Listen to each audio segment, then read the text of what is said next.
Arnold Schwarzenegger. A legendary hero, a fantastic adventure. The treasure, the magic, the power of Conan.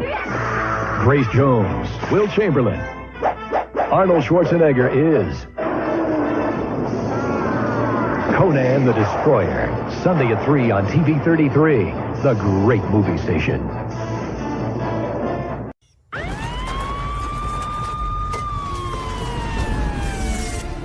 The blackest eyes, the devil's eyes.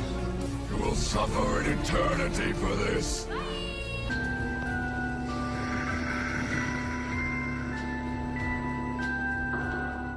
Well, calm down, Kevin. Calm down, brother. It's Conan the Destroyer. It's 2 years after Conan the Barbarian. Like, I don't know what we're going to do this time, but we're going to try and hold it together. We're going to keep it calm. Audience, keep it calm. Send in your chats. We want to know what you remember about this movie, because it's probably been your entire life since you've seen it, because of how terrible it is. Oh, I'm kidding. Welcome back to 0 Point Reviews, everybody. Hit the like button down below. Share, subscribe this out, because this is going to be a fun one as we talk about the sequel to Conan the Barbarian, an amazing movie from last week. Go back and check out that review. But Kevin, to get this shindig started, what is your first memory of Conan the Destroyer? I think my parents took me to see this in the theater. Really? Yeah, I'm fairly certain I went to see this one in the theater. Like, I have a very vivid memory of him like elbowing or fucking smashing the camel in the head, and like, Oh, yeah. I remember him. It's a tie back to the original. 2 years later.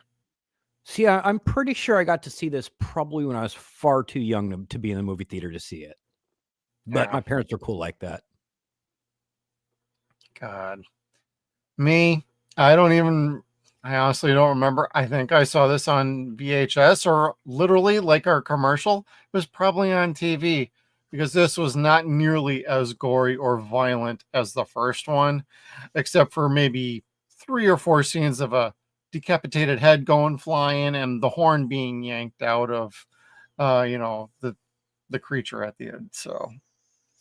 Yeah, it's one of those situations where it's like, all right, we've got this much budget for the special effects, so we want you to blow it here. Yep, you're going to blow it straight the hell up. I mean, for all the issues with the movie, like, it sure did look pretty, at least. Yeah. I mean, I don't know too much about the issues with the film. I mean, I think a few people got food poisoning, didn't they? Or was that the first movie? I thought that was the first movie. I might be wrong, though. Chat, correct us. I don't know. There was one of them where like a whole bunch of people that were down in Mexico with Arnold got food poisoning, except for Arnold. Wait, no, that was Predator, and he didn't get food poisoning because he learned from Conan to bring his own food. That's smart, man. And drink your own water. Yep. Even That'll learn you. Camel spit. And just keep an eye out on July 1st, everybody. That's going to be Predator night for us, since you brought it up. It's going to be a big panel, and that's probably going to be a little bit longer of a usual review for us. So stay tuned for that. That's going to be a kind of a party show for us. Yes, that's going to be the perfect way to describe that, actually. Oh, yeah. We got a few guests lined up. Full panel. It's going to be a fun time. But, I've had this movie for years, honestly. I've had the VHS tape. I've had the DVD. I still have the DVD. And I got like 2 different versions on Blu-ray, and then I got the 4K from Arrow. I have issues with the 4K, and we'll get to that in the bad. But the 4K I would love to have. I'm gonna bash it, but I have an issue with. Just 4K. Gonna grab it real quick. All right. I had this. I probably had the VHS, but I know for certain I got the first DVD box set that came out that was both Conan the Barbarian and Conan the Destroyer. And as soon as Euro double pack is what I got. Oh, that's pretty. Comes with the book and everything. The actual Destroyer case is over by the the entertainment center. So Cool. No, I need to posters. upgrade.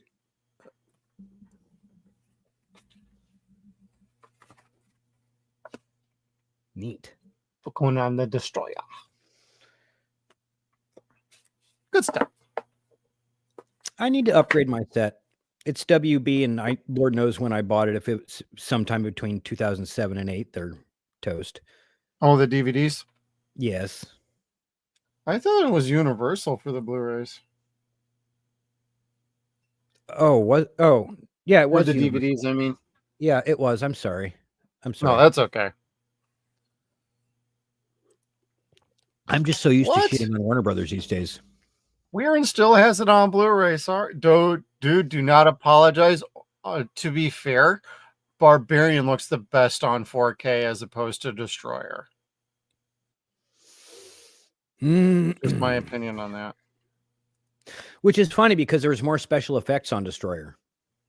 Yeah, more special effects on Destroyer, but on the 4K for the Blu-ray, Weirin, just to let you know, they fixed the international audio issues for the first time ever.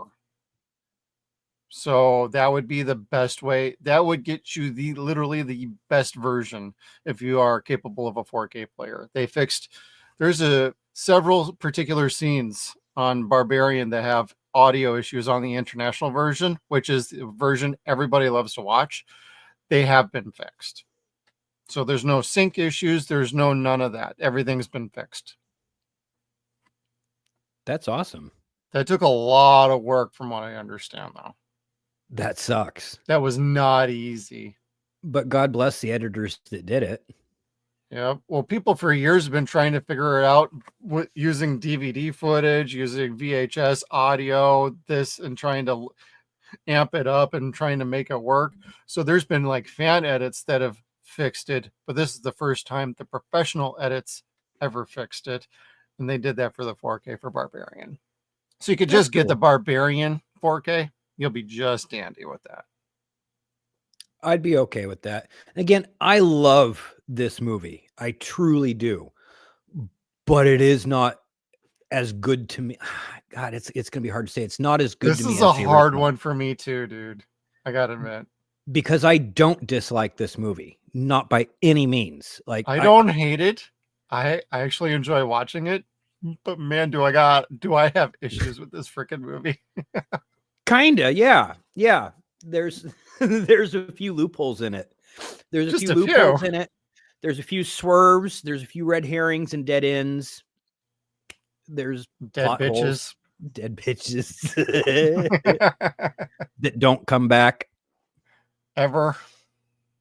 Except for in that one very small clip. If they would have shown Valerian any more, they would have had to pay her like not royalty, but they would have had to give her a credit.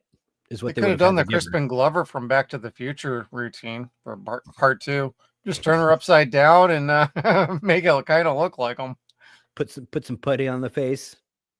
Yep. Yeah, I mean they just took that weird picture that they had from her in the first movie. They turned it sideways and put it sideways again. So it's like what you got to do on YouTube for content creators. If you're using clips, you kind of have to adjust the picture, flip it around, turn it, and tweak it just a little bit. And oh my God, it's now transformative. It avoids the copy system. Just saying. That's right. Yeah. But I don't have clips for this because it's Universal. They're a little notorious not giving a shit about that either. So them and Warner Brothers, bubblegum eating motherfuckers. That's why I stick to like for like Barbarian and Destroyer. I stuck with like TV commercials because those tend to be a little bit better to work with for a little trailer for our shows. Yeah, especially with the narration not being their legal narration. Correct. That's cool. Yeah, we don't have Mako narrating us into Conan the Destroyer this time. Although that would have been cool. Dude, that would have been dope. His voice's narration is legendary. It's super awesome. Oh yeah. One of the things that I did truly enjoy about this, though, was his added screen time. Like, a lot more Mako was good. Oh, yeah, he had way more to do in this movie, and I appreciated that he stood up against the Grand Vizier. And I suppose we can, after this, we can get into the good, the bad, and the ugly, or the judgment. But Mako, I actually liked him having a little bit of a standoff with the Grand Vizier, even though it only lasted about like 10 seconds. Yeah, Like, but it bro, was some of us cool. can go 38 seconds with our wives. Like, come on. You can do more than 10 seconds. Yeah, right. I mean, you fought the guy hard and you won. That was important. That was the important part, but it was a little quick. Yep. And then he was kind of like nothing for like the next like 20 minutes. He was spent. He blew his load early. Happens to a lot of guys. That's what I sound like too. Coming like Sling Blade.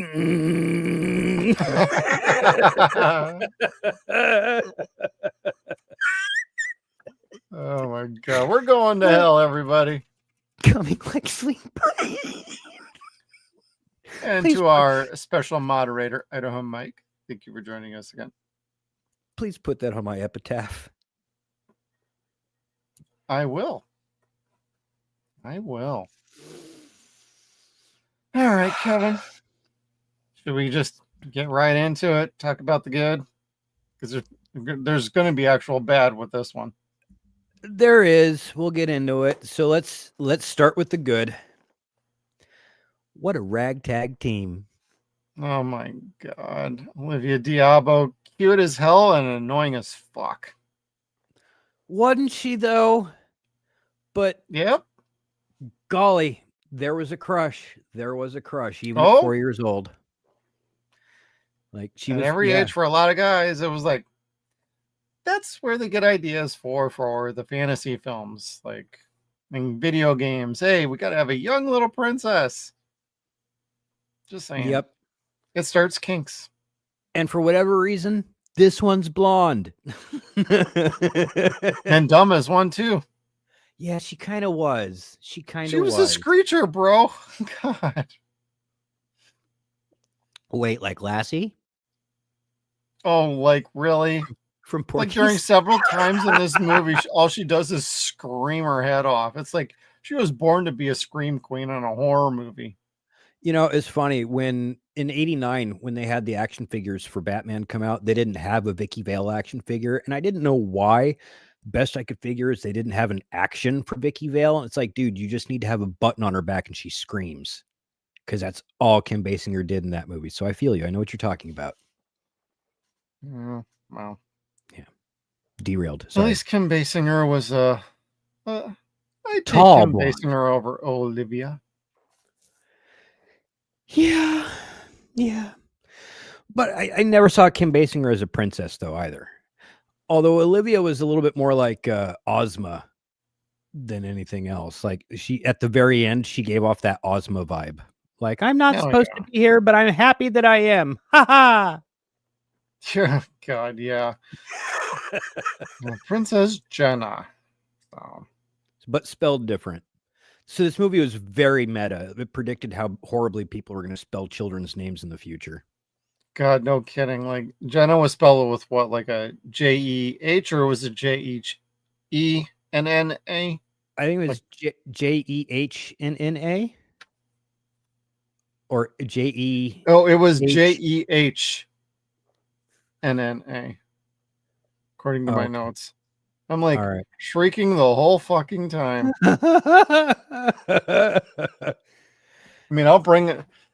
I mean, for what I would consider a very annoying character, and I would definitely clump her into the bad, having her in the movie did give the movie a little bit of a balance for an otherwise overly serious movie. It gave it a different sense of idea and adventure. Yeah, adventure with an annoying bitch. Sure. But to the point of she needed to be rescued, as opposed to Barbarian, where there was no rescue. It was a constant like assault and seeking of revenge. Right. And Valerian was not a damsel by any means. She didn't need rescuing. at all. So that was the huge difference. And I mean, that's part of the plot why Conan does not marry her, except the throne at the end. Like that, none of that shit was for him. And of course, it was promised and foretold that he would have his own kingdom. Twice. But, yeah, right. But she, we never got that third movie. I don't know. You got a remake and a reminded TV show me. that got canceled. What they tried doing with her was kind of remaking Princess Andromeda from Clash of the Titans. Yep. And that's that damsel, I think that she fits that mold into. And I mean, whatever, it works. That's the role of the character, but she wasn't as, I want to say, awesome as, say, Grace Jones's character was, or even Valerian was in the first movie. Like, she didn't have that awesomeness at all to her. Grace was a completely different character than Valerian was, but she was still fucking cool. Yeah, she was. I think this movie taught me to have a kink for fucking black chicks like that. I don't know what's happening if I'm afraid or turned on, but I like it. Hey, everybody's got the way it goes. It's just the way it goes.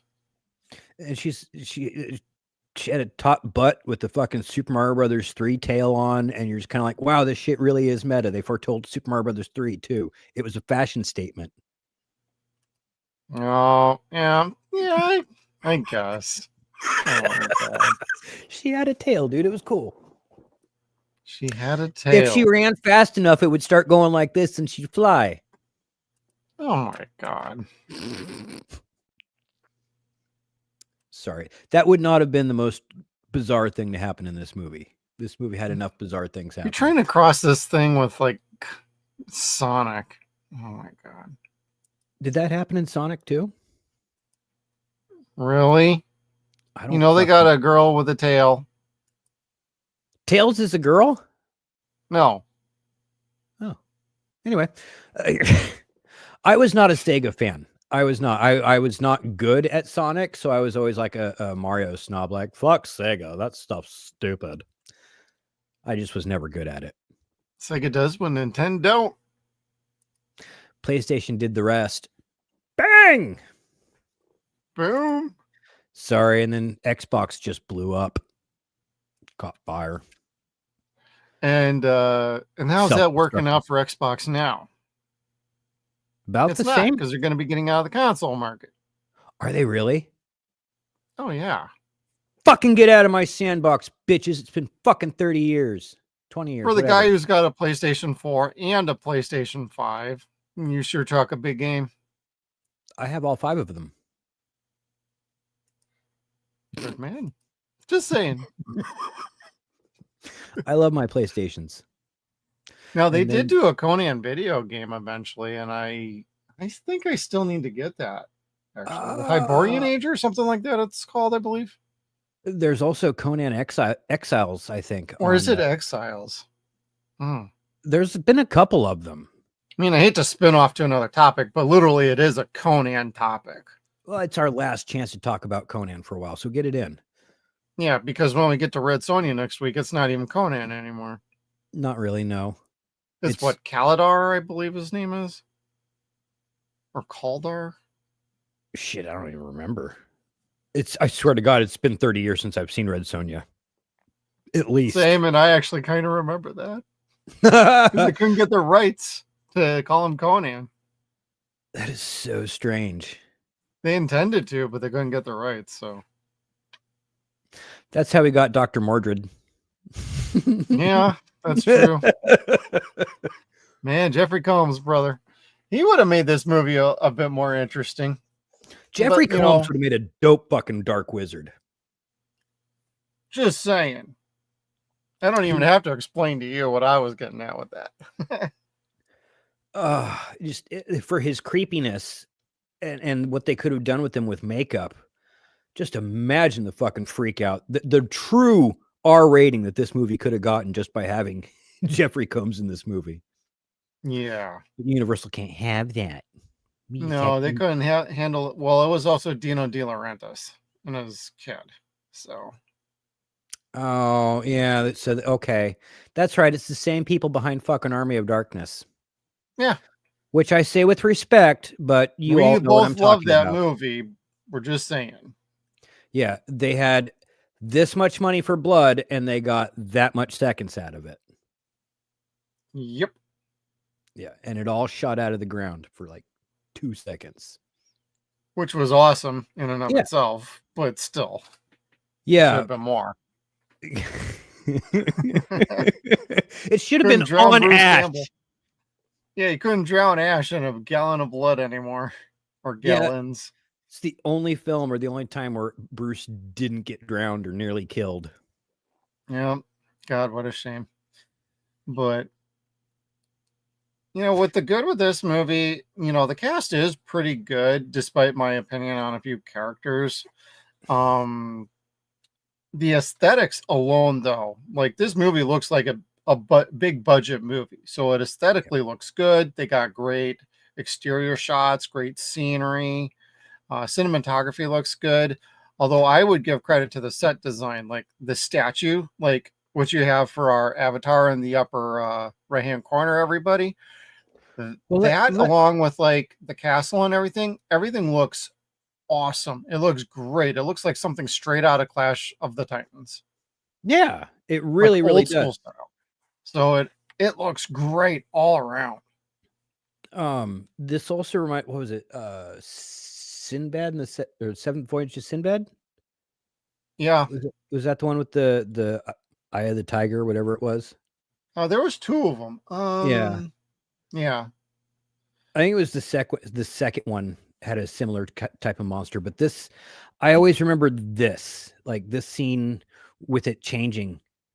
I can't say it scared me as a kid. Maybe it did, for lack of a better term. As But a kid, for me, it did a little bit, but once I got a little bit older, it was like, nah. Yeah, like once you watch this and Swamp Thing enough times, you're like, I could handle anything. Pretty much. Yeah. And that was my philosophy as a kid. And I kept being thirstier and thirstier to see scarier and scarier monsters. And here I am on a talk show about monsters tonight. Hey, wouldn't rather be anywhere else. Hell, fuck yeah. But no, this thing where it starts to move, where they switch it from a statue of a person to the actual person with white makeup on moving around and then makeup melting. You're just kind of like, oh, it's cool. I don't care how cheap it is. That's totally cool. That's where the budget went, baby. Uh-huh. So, but yeah, I enjoyed that. The set design, what little special effects that they used were used well in it. Yes. Costumes, they actually had great costumes in this movie. Conan got to wear a costume except for the end. Whatever. Pretty much. He He alternated between a shirt and pants at times too. Yeah, except for the end. He's like, you know what? I'm going out in my boots and my chones. I'm gonna do this total barbarian style. With the camel and my chones. Just find me a nice little maid after I'm done with this scene. I'll Schnitzel. show her what the Terminator really does. Oh, this came out the same year as Terminator, didn't it? 84. Wowzer. That I did not see in the theater. That we rented, I think. Pretty sure I saw that on VHS. Yeah, I didn't see Terminator for a long time. I don't think I saw that till like 88 or 89. Like 5 years after the damn movie came out. And then like 2 or 3 years later, like T2 was coming out. So no, I saw it in 84, 85. And yeah, that the arm and the eye thing, that destroyed me as a kid. Oh God. Yeah. I mean, you watch that as an adult and you're like, wow, that's kind of terrible. As a kid, when we first saw it like in real time, it was like, and what the hell? The arm scene in T2 I could laugh at. I laughed at it at 12 years old. Yeah. And I laugh at the eye scene now because you could tell it's a complete animatronic little claymation figure of Arnold. but at the same time, you're using that little kid imagination and that nostalgia sitting there picking at the back of your brain, which nostalgia the other kits, you side. didn't know, is the original term for PTSD and shell shock is nostalgia. What's the matter with Yeah. him? Oh, he's touched with nostalgia. Oh, okay. Yeah, it didn't mean sweet things that you remembered. It was like post-traumatic stress disorder. So yeah, if you watch things like that, you'll get a little bit of PTSD from it. A little bit. Now, the most I ever got from this movie is honestly the transformation sequence, like you were just talking about. Like, that did get me as a kid. And like some of the fun things I was catching with this movie were like basically him and Wilt and some of the fight scenes. So I would definitely give props to the fight scenes. They were always a bit on the fun side, maybe not so much on the Foley effects, but you know, the movie does have a good choreography to the fight scenes. So I do appreciate that. Mostly, yes. Arnold is fantastic with the sword. Grace did a really good job swinging that baton around, like really, really good control swinging that baton. Because you figure, how hard is it to swing a bow staff? Swing your broom around, swing it around. Try not to break anything. Yeah. And don't hit your spouse with it either. That won't work well. And she wasn't spinning it with centrifugal force. She was spinning it from one end and had control of it. So its weight was shifting with her wrists. So, I mean, if you know what she was doing, you have to respect the fact that she was doing it extremely well. And with both hands. Yes. Yeah. Now, giggity.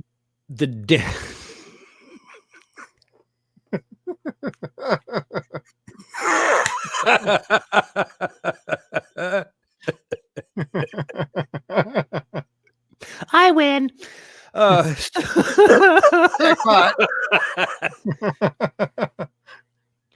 the only fight scenes that I could not get around or completely get into at all was any scene where Wilt Chamberlain had a sword. Oh, God. He had his own sword. He didn't need an actual one. Yeah, they should have kept him having that big club that had the beak on it. Just beat the shit out of guys. Yeah, the fact that all the swords that they had, they gave him a scimitar. That was the largest sword that they could find. And he could only hold it like this. Yeah. And when he would swing it, he swung it like a baseball bat. And there are scenes where you see him revving up like it's a baseball bat. And he's like ready to fucking crack the ball in the outfield. So just giving him a basketball to throw at fools for the whole episode and called it a rock. Kinda. I mean, it worked in fucking Princess Bride. Just saying. Which I did not get the picture of it, but yeah, Andre was in this movie too. And there's an amazing picture of Wilt, Arnold, and Andre.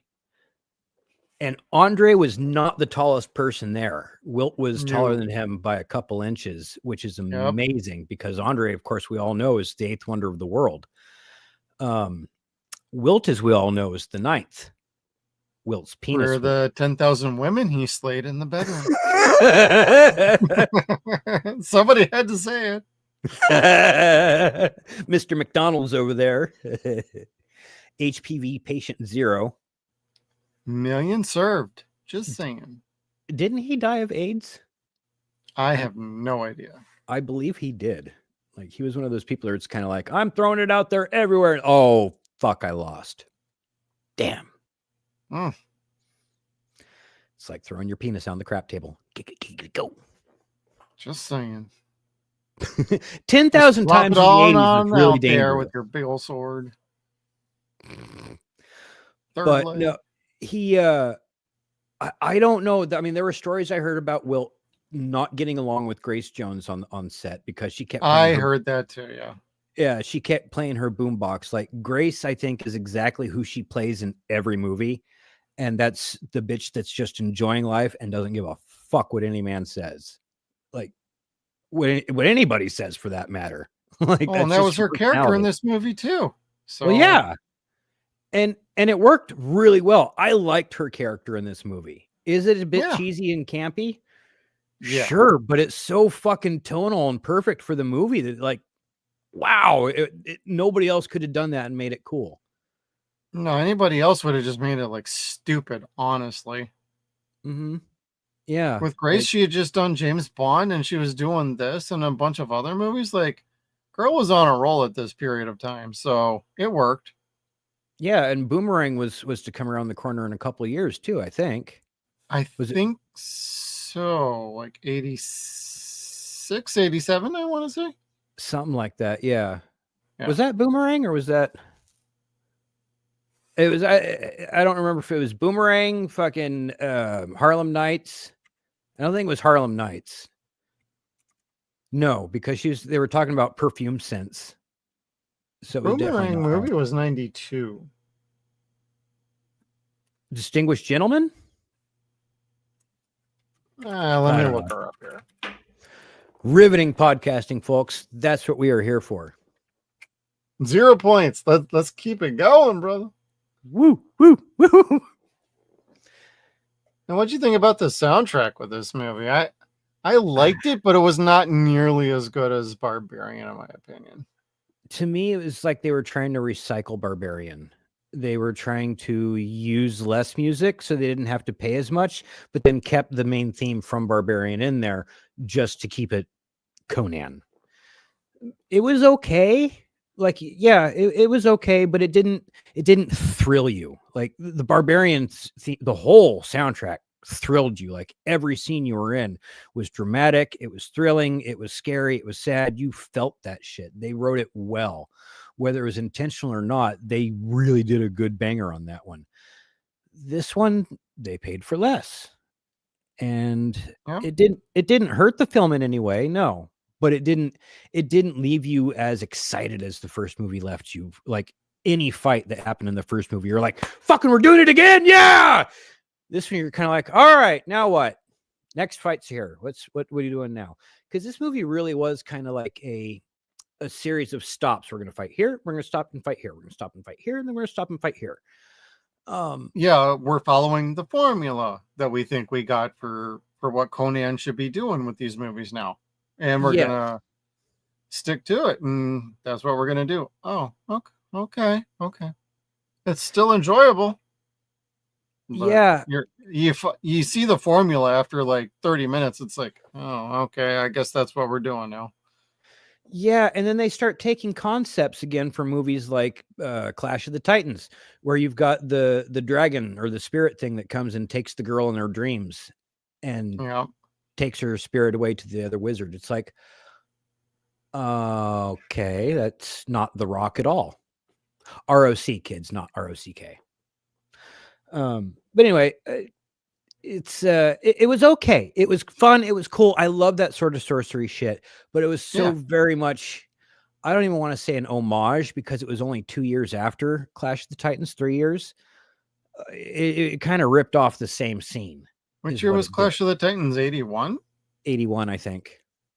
Yeah, then because Barbarian was 82, this was 84. And just to circle back around really quick, A View to a Kill was in 85. So this was her first big movie.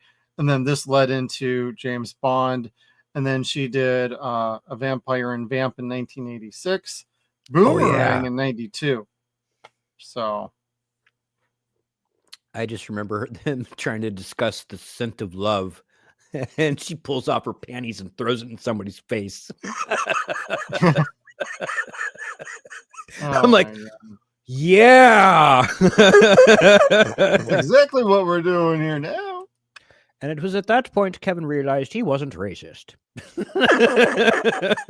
Well, and Kevin, you might still be, because according to Mike and Wikipedia, Wilt died of congestive heart failure. Everybody does. I mean, all the drugs and the booze, I mean, it adds up quick.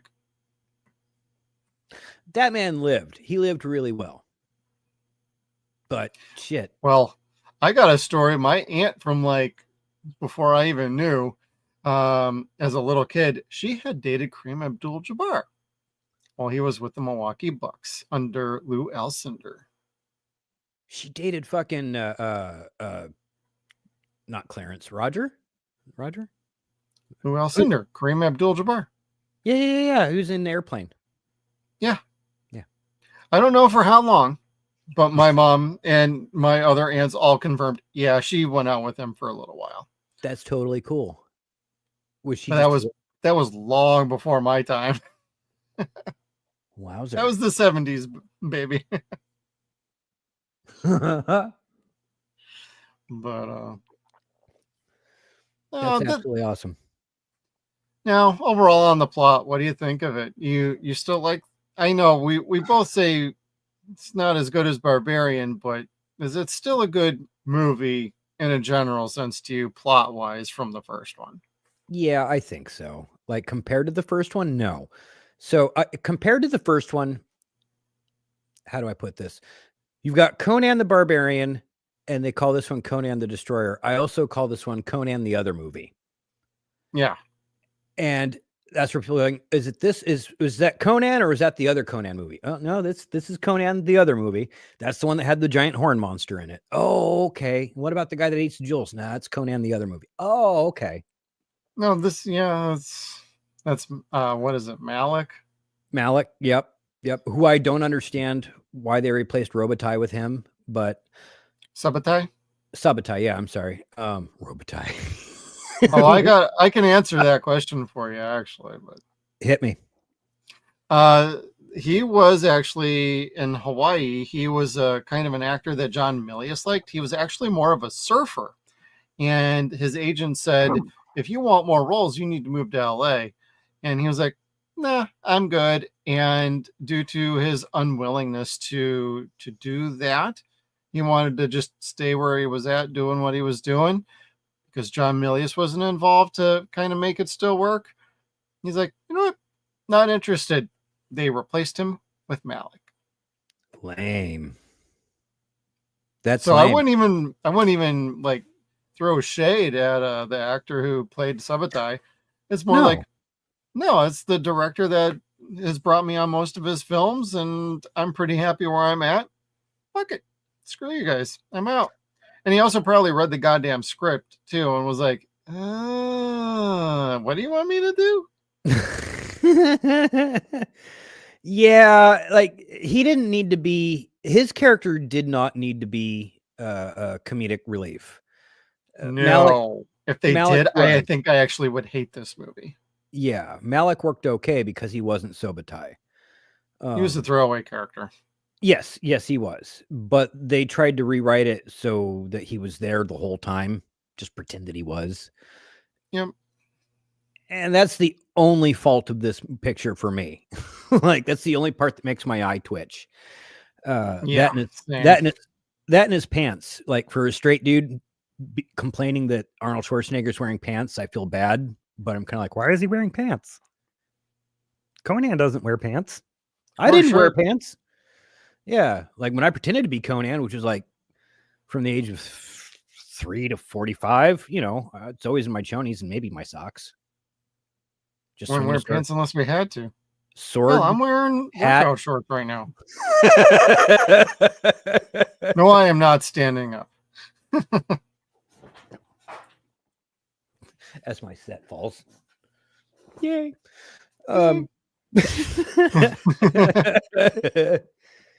No, but the Malik character was fun as a kid. I didn't mind it so much. He kind of made things a little less scary with the monster as a child. He led to the PG rating a little bit, in my opinion. Yes, yeah, and well, good for them. I guess it worked to a point. I don't know. I didn't need the character necessarily. Like you said, it's a throwaway character. He had some good lines. He had a few funny moments, but again, those funny moments really weren't necessary. Most specifically where Conan kills the monster at the end, then he comes running out and then stabs it with his little knife, and then it's already dead. Yeah, and he puts his foot on it like he did some shit, and then it shows Conan standing over the monster. It's like funny, but was it worth the joke? I would argue not. It was not worth the joke, as opposed to just showing Conan standing victoriously over this fucking beast that the last 5 minutes was the point was to take it out. Nope, we're gonna crack a joke first. You're like, fuck, that's not how it works. Yeah. Like comedy is about timing. That's not it. That's a forced joke and it sucked. Yeah, but It sucked because it was I had a hard time with that myself watching it the other night. I'm like, oh, I don't remember that. And I probably tuned it out for a reason because I don't like the Malik character. But we'll move on to the bad soon. The last thing I'd want to bring up on the good though is the Arnold and Sarah Douglas. Sarah Douglas was great as the queen, evil queen, so to speak. She was fantastic. She's barely in the fucking movie, though. Let's be real. That's not great. You had a clear shot at a good villain with her, but Arnold was awesome. He clearly knew Conan, and despite the script and them giving him way too much dialogue, he still excelled at this movie and proved he is fucking Conan. He looks great. He presents himself as a fucking beast. It worked for me. And that's the reason why this movie still stands the test of time, more on a cult classic scale than as a classic scale as opposed to Barbarian. Yeah, I think if they would have waited until like 93, 94, maybe sometime before Eraser, a King Conan movie would have just been fucking stellar. Would have just been the bee's knees, or could have been the bee's knees. If they would have just done it before all that CG took over, it would have been great. He would have been aged enough to be the older king, and golly, they could have made a rad ass film. But then again, at the same time, you also have to think of where where our society was with ratings, because 81 or 83, whatever it was a pretty good year. I mean, they were starting to tone down on the violence a bit, but they still by 85, 86, they were like, yeah, that's when your Christian coalitions had come in. What's your name? Tipper Gore.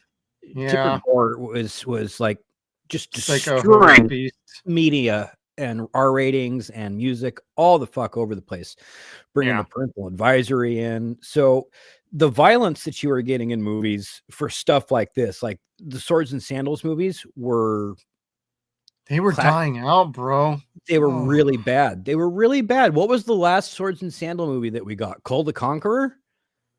Ugh. Yeah, probably. And I like that movie. Tia Carrera is fucking a smoke show in that goddamn movie. And Kevin Sorbo did great. I think they initially tried to make that a Conan movie, and Universal Studios was like, nah, don't do that. Don't do that. We don't want to do Conan again. Yeah, they didn't know they didn't know what to do with that. They didn't think that they were going to make money with it, but I bet you they would have. And they did the remake with Jason Momoa, and that was a okay movie. I mean, but that wasn't good either. And I don't blame Jason Momoa on that. They made him shave his fucking beard off, which was a mistake. But the fact that Conan didn't have a beard, yeah. I didn't want to see it. I haven't watched it, so I mean, I wouldn't even recommend it to anybody. But if you want to check out the remake that they did after that movie, after that remake with Jason Momoa, Conan has been snake bit since day one. That's when they were going to do King Conan, and they elected, no, let's not do King Conan. Let's actually do a reboot. And then they did the reboot. That's as close as we ever got to a King Conan movie. Forgot who the director was. They had a great director lined up for it too. I'm trying to remember. It wasn't John Milius. I want to say it was Paul Verhoeven, actually. Oh, that would have been cool. Like, dude, that would have been fucking rad. Yeah, somebody that understands a movie of that scope. Mm-hmm. Just saying. I wish Arnold still had the clout to bring that third movie into it, because I think he'd love to. All you got to do is sit around and just look like a badass on a fucking throne. You could pass it off to a kid to take over, you know? Not necessarily one of his kids, but like somebody who actually can maybe handle the role of Conan and carrying on the Chronicles. Momoa? No. No? Okay, well. He's busy gonna be Lobo going forward. Lobo. He's got his own Conan idea, and that's called Lobo. Bless his heart.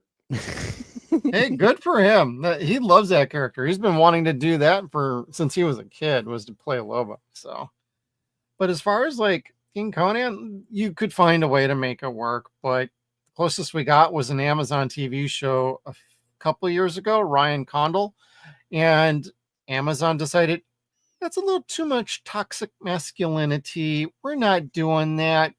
Get rid of it. We're not doing this show. Even though it was scripted, they were ready to start shooting. They're like, nah, forget it. Fuck it. We're gone. He goes off and does House of the Dragon, the first season, which is rather dope. Just saying. Toxic masculinity, huh?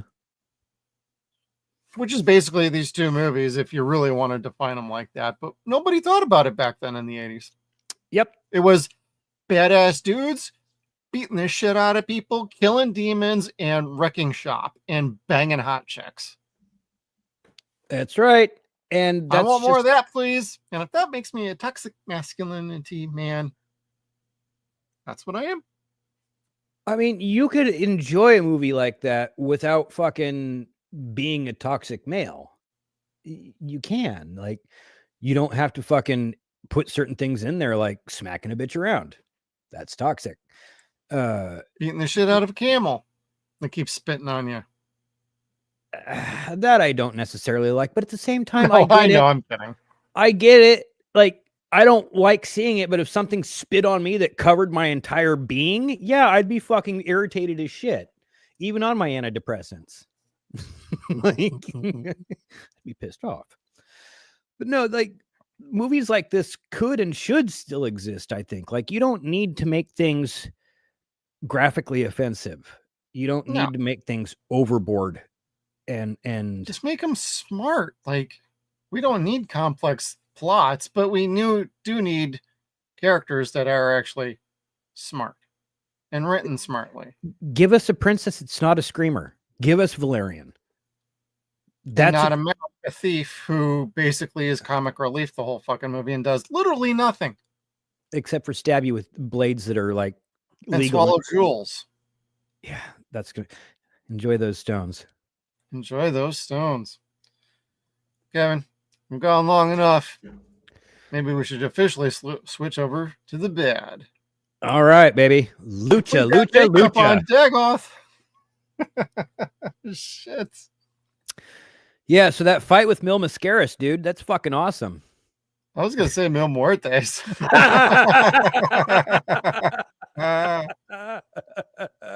Yeah, the mask, the effects on this after the transformation were just like, oh shit, that is terrible, yo. And his titties were hanging out. His titties were totally hanging out. It was fucking funny. Yep. God, the final fight was rather disappointing. The only thing I liked was Arnold ripping the horn out of the top of the forehead. Yeah, that was dope as fuck. The monster would have been okay if it had a lower jaw. I would have thought the wizard from the castle in the middle of the lake would have come back for this fucking fight, you know? Nope. He died unceremoniously off screen. Yep. And didn't pose a threat to them at all. Whatever plan and machination he had that was so important at the beginning had no bearing upon the rest of the film. And this is only a quarter of the way through the movie, I think. Yeah, maybe about a third. Yeah, and you're just kind of like, so none of that makes sense now. Or none of that makes sense. On a journey to... It just doesn't matter. Yeah, we're off on a journey to get a couple items, and he's protecting one, but he's also got designs on the princess, and then he's dead 10 minutes later. Yeah. And you're like, kind of what are we doing here? You just introduced that shit, and he actually had a very interesting set of skills and, you know, evil enough. He would have been just... This movie has a villain problem up the ass. What it was is they made him look very scary because he had a scarred over eye, and they had he was as good of an actor being an evil wizard as, say, Basil Rathbone was in The Magic Sword. Yeah. So, I mean, cheesy and campy as that movie may be, they got a grade A actor to be a grade A evil wizard. And they did the same thing in this. Like, he was a scary guy. But he dies unceremoniously off screen and posed no He's real just a actual pile threat. of mirror shards. Yeah, like Lopan was more dangerous than this wizard. God, yeah, by a goddamn country mile. This luchador was more dangerous than the fucking wizard. Should So have been Richard Mall. Big Ben. That's what I'm saying. That would have been funny. Oh, but yeah. God, what? Fantastic. I don't know, man. Like Sarah Douglas would have been a good villain too. Yes. And her being kept to like fucking 7 minutes of this movie was like, what the hell are you doing? You got her in this fucking movie and 7 fucking minutes is all we get of her? Women were not well respected in Hollywood. Well, Least she's of all your enough at this background. point to be your main villain, which is horrible because she was she would share the villain scene with General Zod, I'd say, in Superman 2. Like, Ursa was just as menacing as Zod. To me, she was even more menacing in a way. Like, I agree. She chose to serve Zod for whatever reason, be that love or She loyalty. followed him. She believed in him. Yeah, but she was the ruthless one. She was the gun, the knife, whatever. And Sarah Douglas embodies that villainous character so well because she's so beautiful and so cold at the same time that she is a knife. And she's stunningly deadly in this that you want to be like, okay, you could sacrifice me too. It's okay. It's okay. You don't even have to sleep with me. It's okay. Yep. You're just pretty. But she was absolutely stunning. She was terrifying because she smiles at you with a pretty smile as she's making a deal to kill you. And you just kind of go along with it. Like, Conan has no reason to distrust her. She makes everything seem like she's going to tell the truth, but no, there's no way in hell she's going to make good on any of her promises to resurrect Valeria, sorry. Yeah. Oh my but God. I think we all knew that, but she was playing a mind game with him. So yeah, I'm sorry. I think all the Misties at home are sitting there going, God damn, stop saying it. Sorry. Has Riff Tracks ever done Conan the Destroyer? I don't think they've done either of the Conan movies. This would be the one to do. Yeah, I think so. And I'm sure at some point they will. They're starting to get into 80s classics. They did Swamp Thing, Rad. Oh God. Well, Swamp Thing wasn't 80s. That was 92. But you know what I mean. Oh, yeah. They're doing the more recent things. Amityville 4. Anyway. I keep derailing because they keep coming into my head. Point Break. Jeff, get me back to this movie. Oh, God. The bad on this movie. So, one of the other bad things is we didn't have a coherent script, and we lost John Milius on this one due to scheduling conflicts, and they decided, you know what, screw it, we're gonna start doing this movie anyway. But I have a feeling in my heart that they didn't want John back on this one because it was going to be a movie more like Barbarian, and they really wanted to make this more mainstream and kid friendly. Hence the shift away from R rating to PG, because this movie was rated PG, everybody. So, in that regard, do you think that was a Dino call? Yes. Yeah. Absolutely. Goddamn fucking lutely it was. Dino and his daughter. Do I know for a fact? No. But Dino's done this shit to a bunch of other directors before. Yeah. That's what I would venture to guess, too. Didn't Sam even politely say, I didn't quite agree with Dino half the time while doing Army of Darkness? Yes. He made it so Sam didn't want to work for studios for a long time after Army of Darkness, because everything was reneged after Sam was told it was okay. The blood, the violence, the story, changing the end of the story with Ash going back to his timeline. Yeah. Like, all of that he didn't want to do. And he's like, no, you do it. You do it.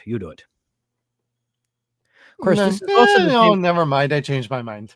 Yeah, and this is also the same guy that didn't understand why the people that owned the farmhouse in Red Dragon wouldn't let him blow up the house for real. Right. And that's on the DVD. If you don't believe me, go watch the special features. It shows him like not understanding why they won't let him blow it up. Oh my God, this guy. I mean, great producer, but man, he's got a track record of trashing sequels and ruining franchises. Yes, he does. Just saying.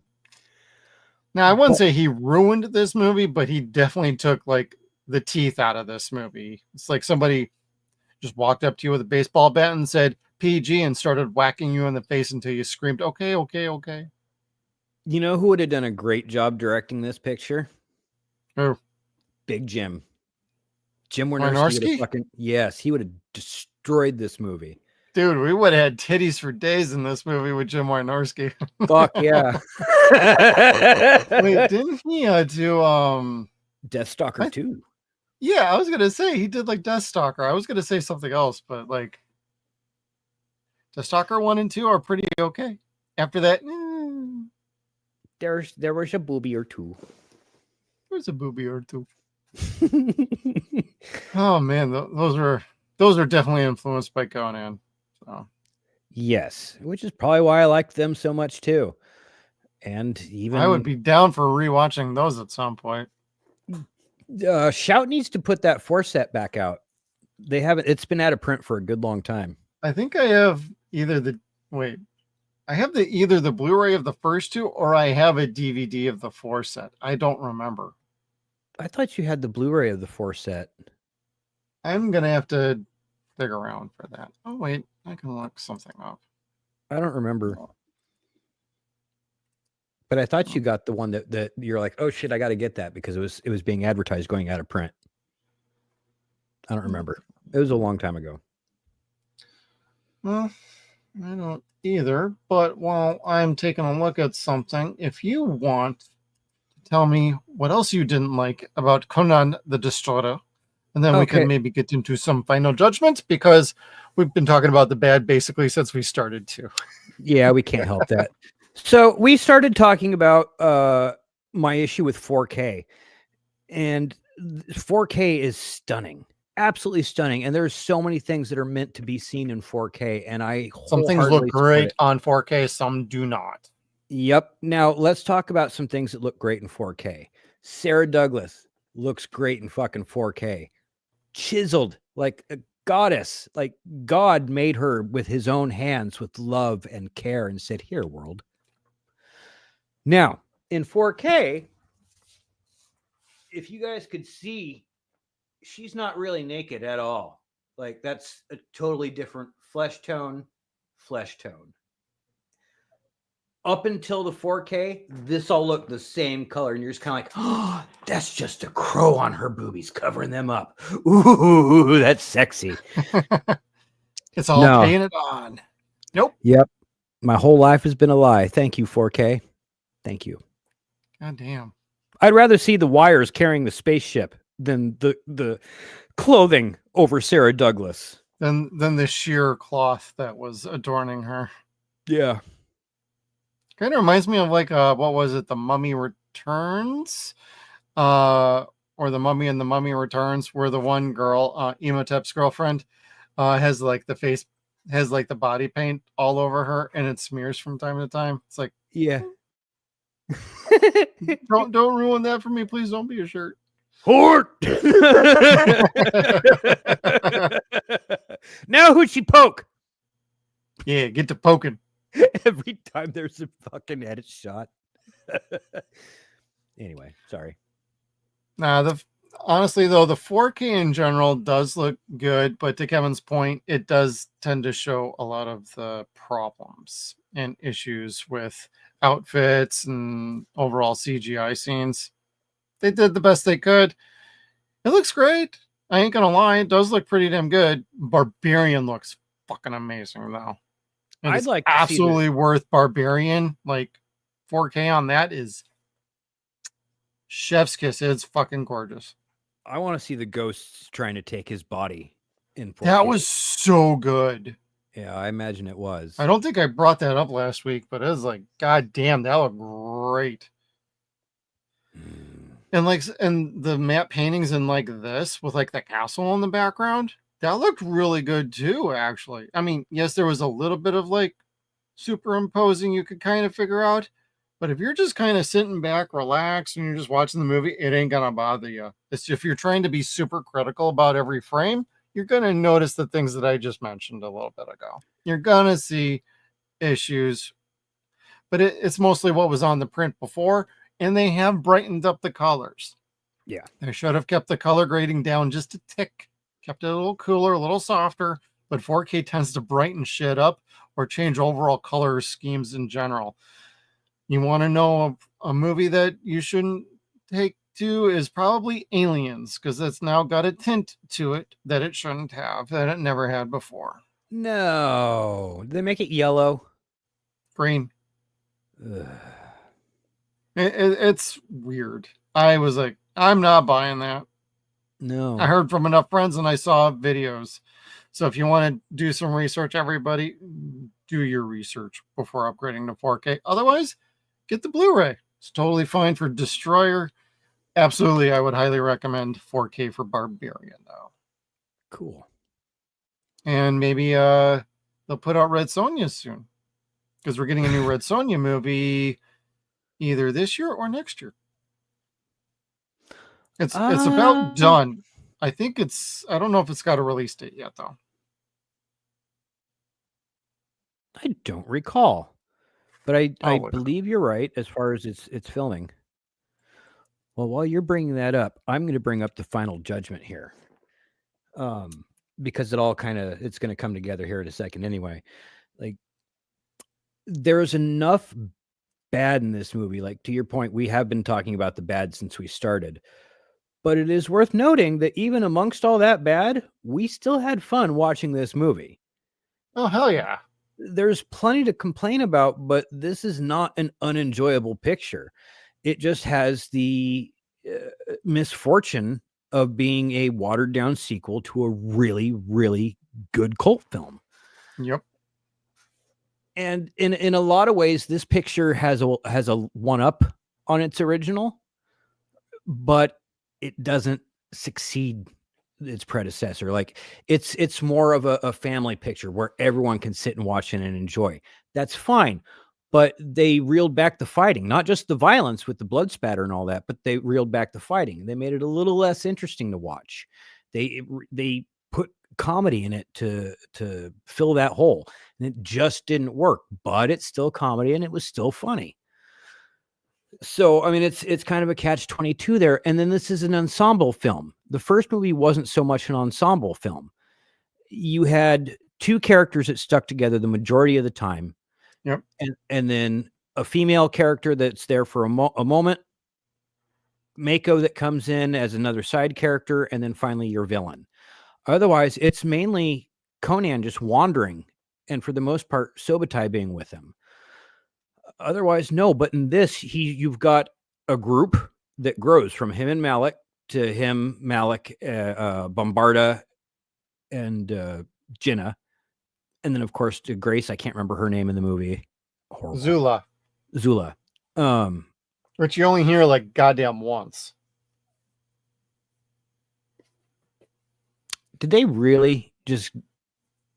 He was like, what's a black name? Zulu. Yes, that's okay. All right, yeah. Shaka Zulu. We'll call her that. But make it an A because she's a woman.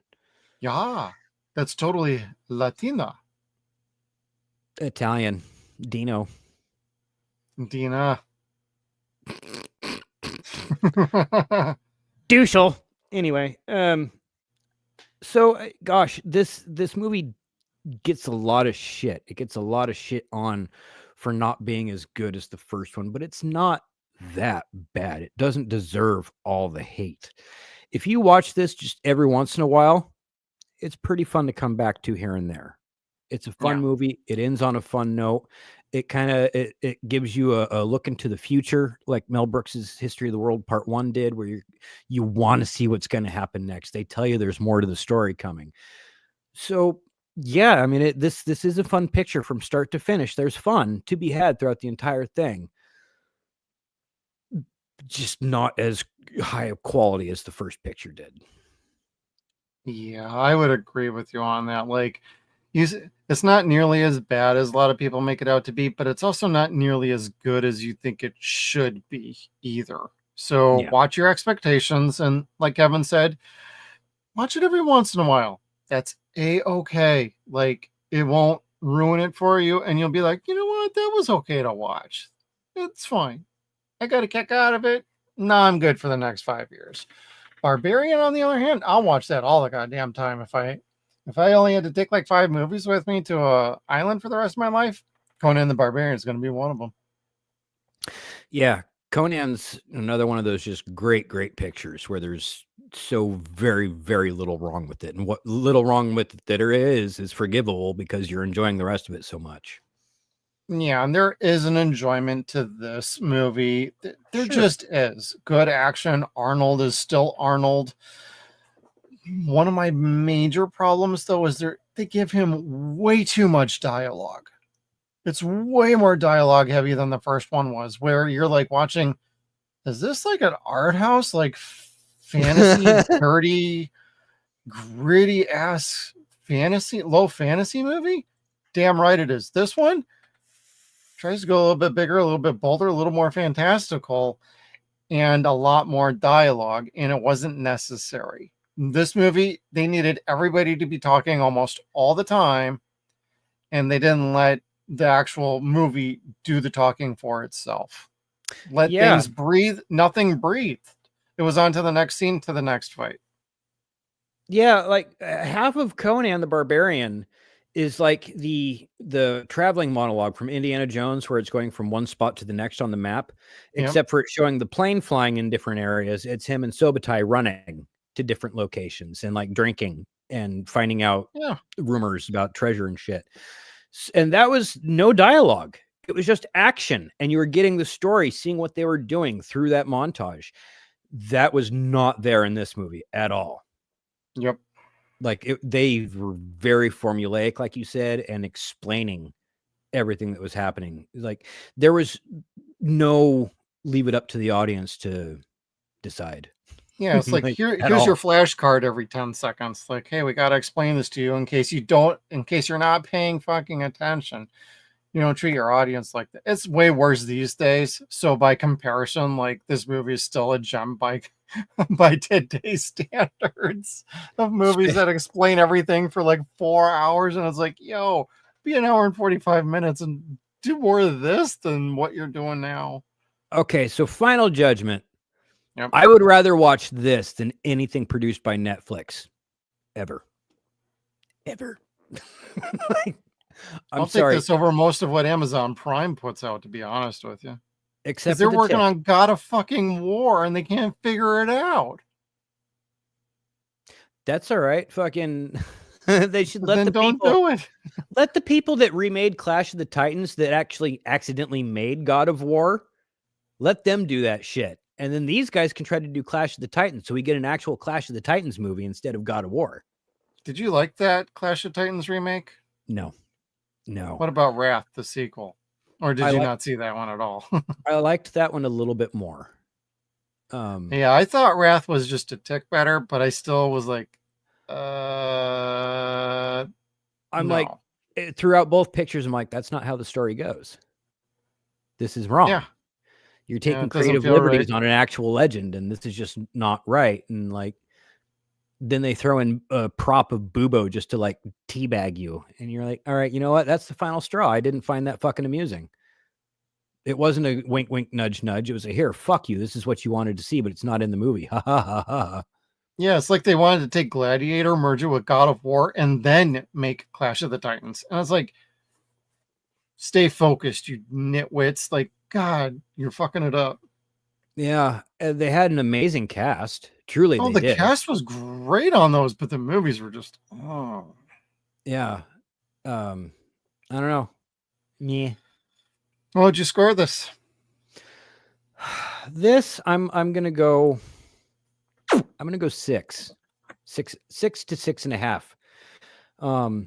It's not nearly as good. It's not as gripping and thrilling. There's a lot that I enjoy about it that will always make me enjoy the movie, and specifically that's going to be Grace. I love her. I love Arnold. Honestly, I could do without Wilt Chamberlain, but I love Grace. I love Arnold, and I love the horny monster at the end. I love monsters. I love monsters too. I'm going to agree with you. I'm going to give this about a 6 out of 10. I had a good time watching this. I didn't even fall asleep while watching the damn movie and have to replay anything. So what does that tell you? Like, me half tired at the end of the night, and I can watch an hour and 45-minute movie like Conan the Destroyer, and that's fine. Like, that's a testament to the movie actually entertaining me. So their entertainment level on this alone, pretty damn good. As far as actual criticisms, though, like, there's plot issues. There's too much dialogue. It doesn't feel quite right, but it's still Arnold. It's still Sarah Douglas. It's still Olivia Diabo. It's still, Mako. We got a great cast. At least there's that. And it's enough of a through line for me to be like, you know what?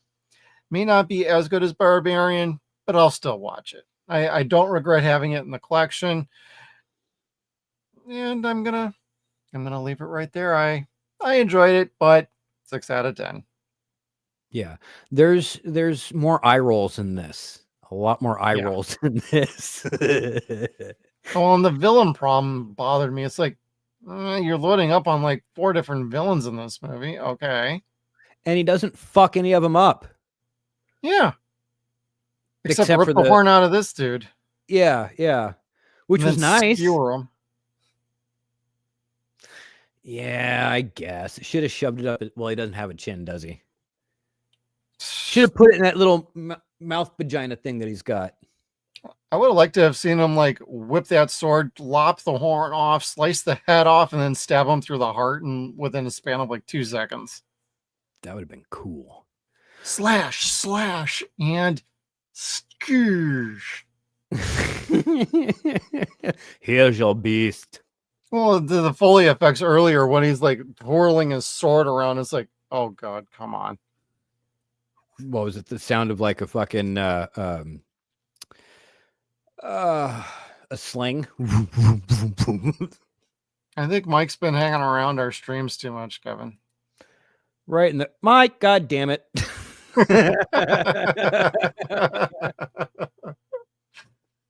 Well, Kevin, you got any final words before we say goodnight to everybody? No. Other than bless this flick. You know what? I watched this sitting on the floor as a 45-year-old man looking up at the TV and enjoyed it just as much as I did sitting on the floor as a 5-year-old boy looking up at the TV and watching the same picture. So it's still a good movie. It's if you grew up with this, revisit it. Not often, but revisit it. Yeah. It's worth checking out, especially if it's like you said, it's been a long enough time, it's going to be worth checking right back out. And then you'll probably be good for the rest of your life, or it might make you be like, you know what? I actually like that a little bit more than these guys. Hey, that's cool. There's definitely fans of this movie out there. The fan base for Conan is still there. I'd like to have him come back, do another round with Conan. I just don't think we're ever going to get that. It's unfortunate, but hey, we got a Red Sonja remake.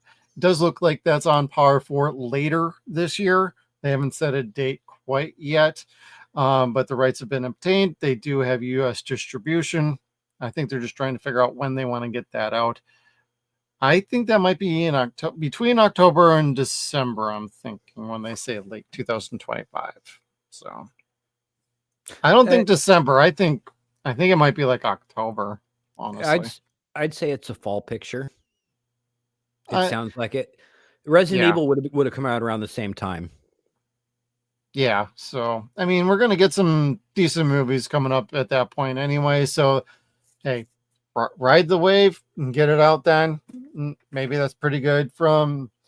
I don't know anybody who's really seen the movie, but it sounds kind of interesting, and I'm on board for trying to get something going back in this genre again. I think there's legs on that. So Gail Simone just wrote a Red Sonja novel, and Gail's a fantastic author. So I'm hoping with her new book being out, with the new movie coming out, maybe Red Sonja gets to be popular enough that they could bring Conan back. That'd be interesting. Yeah, I mean, it's their cousins or whatever. Like, bring that universe back because it's fun. It's not John Wick fun, but it's still goddamn fun. Yeah. So, that's pretty decent. There should still be a market for swords and sandals movies, like good swords and sandals movies. Oh, I would think so. I don't see why not. Like, there's room for horror. There's room for space science fiction. There's room for post-apocalyptic stuff. It's about time. And I know we're getting another, like, Spartacus TV show, but that's not really the same thing. Again? Yeah, House of Ashur or Asher. I'm not really sure. It's going to be on Stars. It's from Sam Raimi's group with Bob. Oh. Your favorite. Tappert. Tappert's back at it again, Kevin.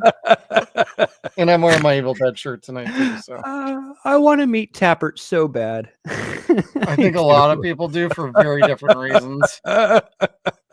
No, I love him. I respect him so much. But yeah, I am still so fucking sore about season 3. That was so Oh, shit. yeah. Ash versus Evil Dead. Well, stay tuned, everybody. We're going to be recovering that in October. So I'm excited. I'm looking forward to October, brother. Like, we're going to have a great schedule the rest of the year. And coming up next week is Red Sonja. So unless you got anything else, Kevin, I think it's a good place to say goodnight to everybody. Oh, good night to everybody. Thank you guys for joining us. Thank you guys for participating in the chat. And be involved. Like, subscribe, ring the bell so you know when we're doing stupid shit, which is most of the time.